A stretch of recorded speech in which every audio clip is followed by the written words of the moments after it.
Apple recently released their 2021 iPad Pro, which takes the power of the M1 chip and puts it into a tablet. But the question remains for creatives like us.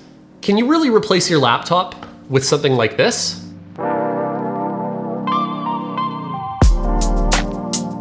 Hello everyone, and welcome to the Wondershare channel, where you can find unlimited inspiration to build your creative future. My name is Jony. I'm a professional video editor, music hobbyist, and amateur doodler. And I've got some thoughts about the new M1 iPad Pro. We'll look at what's new, and then we'll discuss what niche this product fits into for creatives. Before we get into it, make sure to subscribe to get notifications on our latest tips, tutorials, and product highlights. All right, let's take a look at the new iPad. Just like the last couple iPad Pro iterations, this model has the same squared off edges and uniform bezel that we've seen in a lot of other Apple products lately. This new iPad Pro is definitely a beast when it comes to speed. It's got the same M1 chip that Apple's been putting in their newer Macs. Just like my older 2018 iPad Pro, this model is just a pleasure to operate, and speed is never really an issue. Apps open instantly, and that 120Hz display is as buttery smooth as ever. Combined with the new Thunderbolt 3 port, this device just screams, "Hey, I can be a Mac." We'll get back to that point later. A new feature that I found really nice is the ultra-wide selfie camera, which makes it look like a camera is tracking you.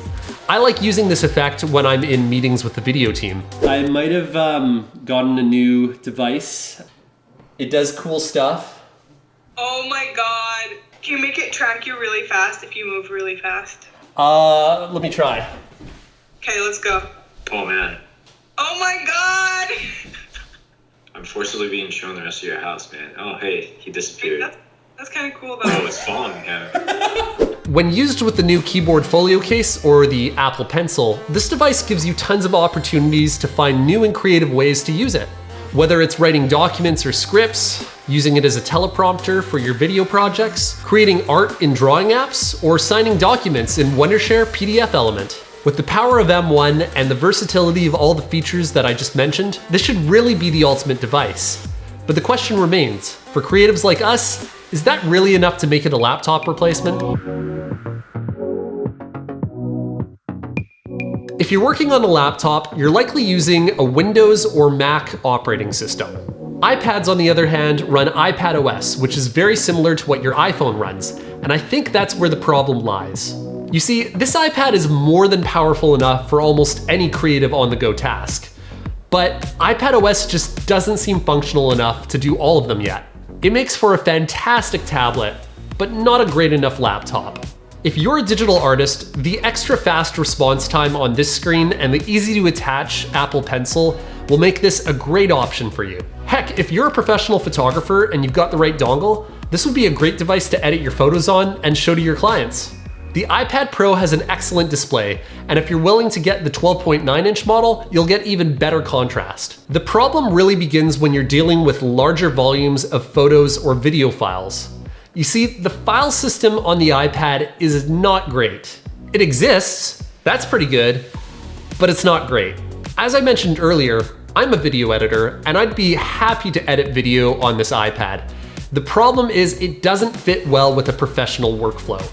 Not all professional video formats are supported by this iPad, and once again, the Files app is kind of a nightmare to use. That being said, if you're just planning to edit something simpler that maybe you shot on your phone, maybe you're planning to put it up on social media or do a vlog style video, I think the iPad can actually work really well for editing that sort of video. And if you're looking to get your toes wet with this sort of editing on the iPad, I'd highly recommend that you take a look at Wondershare Filmora Go for iPad. It lets you trim and split video, add music and sound effects, add animated text and stickers, and picture-in-picture. Filmora Go is a great app for editing together your video clips. And I think until we get something more like macOS on the iPad, use cases like this make a lot more sense. That being more of a supplement rather than a replacement to your laptop or desktop. I prefer to do all my heavy video editing and music production on my desktop at home and use my iPad more as an on-the-go brainstorming, scribbling, and media consumption device.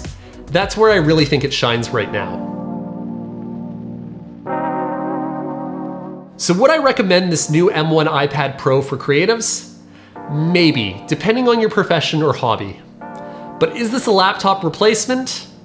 I'm sorry to say, no, it isn't. If you do tons of drawing, some light photo editing, and want a device for media consumption, then this iPad might be great for you. But I also recommend checking out the similar but significantly cheaper iPad Air.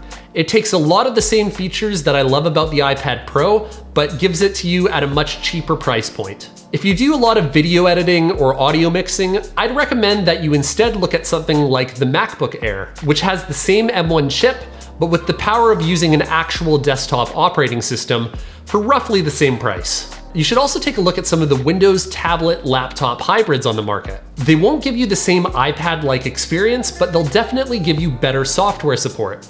I really do think that tablets will continue to become a better alternative to laptops in the future.